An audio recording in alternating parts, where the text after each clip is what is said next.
is up, everybody? Kobe here, Sam here, and what we're going to do today is we're going to predict the NFL regular season record predictions, and then we're going to, based off those record predictions, predict the playoffs for the 2020 NFL season as last-minute picks. So let's get right into it. Buffalo Bills 10-6. The Bills are going to take a bit of a progression year this year. Josh Allen probably will break out, and the addition of Stephon Diggs will help them out greatly. New England Patriots 8-8. Without Tom Brady, Rob Gronkowski, and not too many weapons on the offense, and a lot of opt-outs for their defense and a lot of losses, we cannot see them going any more than 8 wins this season. New York Jets 6-10, as well lost a lot of players, and we cannot see them going 6-10 or any more than 6-10. Dolphins 5-11. It's just not their time yet. They'll be a playoff contender for years to come, just not this year. On to the Ravens in the AFC North, and we're predicting them to be a 12-4 team with lots of talent, but unable to quite repeat what they did last year, as teams will have their defenses ready to stop Lamar Jackson. Moving on to the Steelers, we have them at a 9-7, hoping that their offense stays strong, even with Ben getting older. But they have a strong defense around Minkah Fitzpatrick coming in the latter part of last year to help them out. The Bengals, nothing needs to be said for them. We're putting them as a growth year, 6-10, getting ready for some more pieces to fall into place after Joe Burrow, who you guys all know was number 1 overall for them. And the Browns, well, we thought about putting them as an 0-16 team just to have fun, but we're giving them a solid 6-10 finish. On to the Titans. 9-7 record for the Titans. I cannot see them repeating that Cinderella story year from last year, and this will be their 5th straight season going 9-7. Texans 10-6. So at first, when Bill O'Brien trades away DeAndre Hopkins, you're like, what is he doing? He's an idiot. Okay, so he's an idiot, and then he's a genius. So after trading away DeAndre Hopkins, you could see what he did. He picked up a bunch of number 2 receivers to fill up that hole for DeAndre Hopkins. Still, it's going to be cheaper than having to extend DeAndre Hopkins in the future, and you're getting pretty much the same amount of talent all around. So 10-6 for the Texans because Deshaun Watson as well, just absolute magic on that team. The Colts 9-7, upgrading the quarterback position. They'll finally have a decent quarterback to guide them to the playoffs in Phillip Rivers. The Jaguars 2-14 because I think they're going to win the Trevor Lawrence sweepstakes, and 2-14 is the worst record here. What's like the next worst record? 5 wins? The AFC West with the Chiefs. We're putting them at number 1 for the AFC West for obvious reasons, with that powerful trio of Patrick Mahomes and Travis Kelce and Tyreek Hill, followed with Mecole Hardman for the offense. They just can't be stopped. There are too many targets, and we're putting them at 12-4.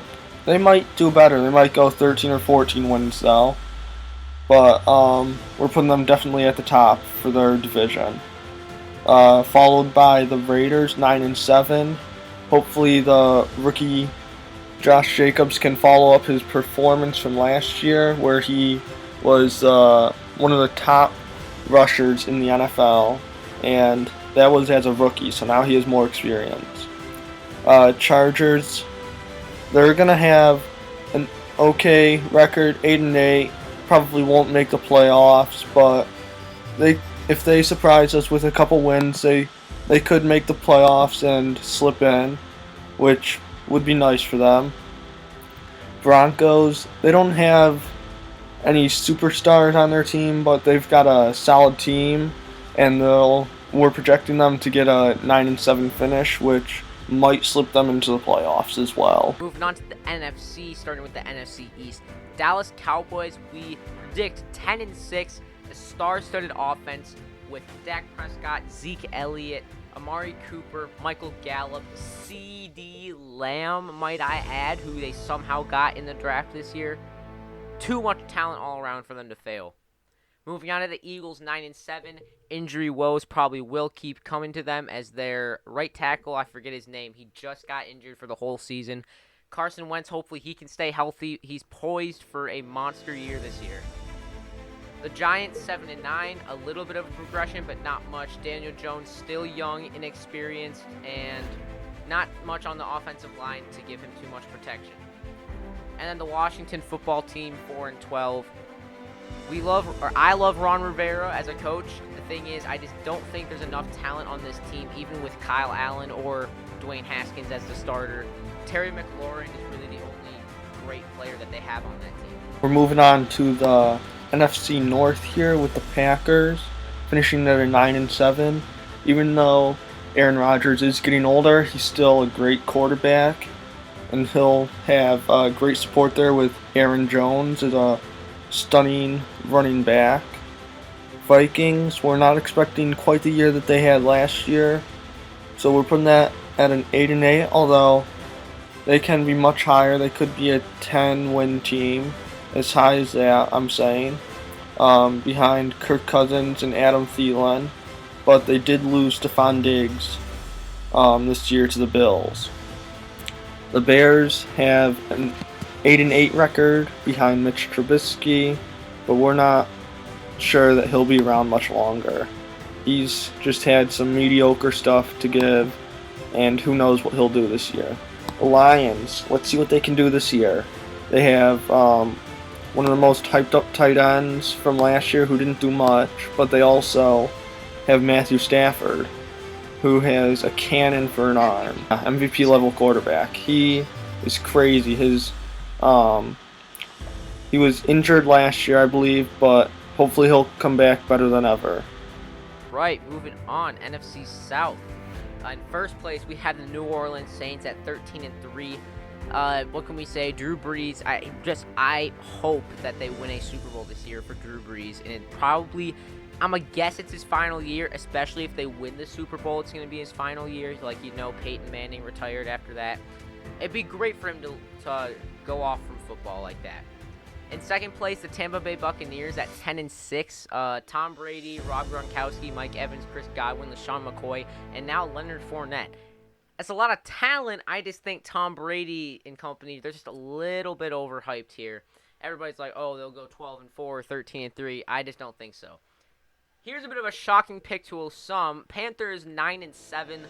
I personally just thought that the Panthers are a little bit underhyped, compared to the Buccaneers. So, Panthers have a lot of talent on the offense. Robbie Anderson, Teddy Bridgewater pickups were key. They still have Curtis Samuel and DJ Moore on that as well. All draft picks were used on defense for them, which was very smart after losing Luke Kuechly. And in last place, we have the Falcons at 8-8. They just have 6 of those. I really do not think they're going to win a single game in the division this year. There's too much talent in that division. A very strong division this year, with the 49ers leading the NFC West. We're putting them at an 11-5 record, which might be a little low, but they did lose Matt Breida in the offseason, so they're down to 2 stellar running backs. We'll see what Jimmy Garoppolo can do this year to lead his 49ers to the playoffs. They're followed closely with a 10-6 record Seahawks, with the veteran Russell Wilson, hopefully making a lot of stuff with Tyler Lockett, making some magic there. And then the Cardinals. This is going to be a fun team to watch this year. We only have them at a 9-7, but with Kyler Murray and DeAndre Hopkins, this offense is just loaded with talent. They could... Yeah, he's not bad. He's definitely a good second behind DeAndre Hopkins. So... this will be a very interesting team to watch this year. And then the Rams. Well, not much needs to be said for them. They look like they'll probably have about an 8-8 record, possibly better, but they'll be led by their great receivers Cooper Kupp and Robert Woods.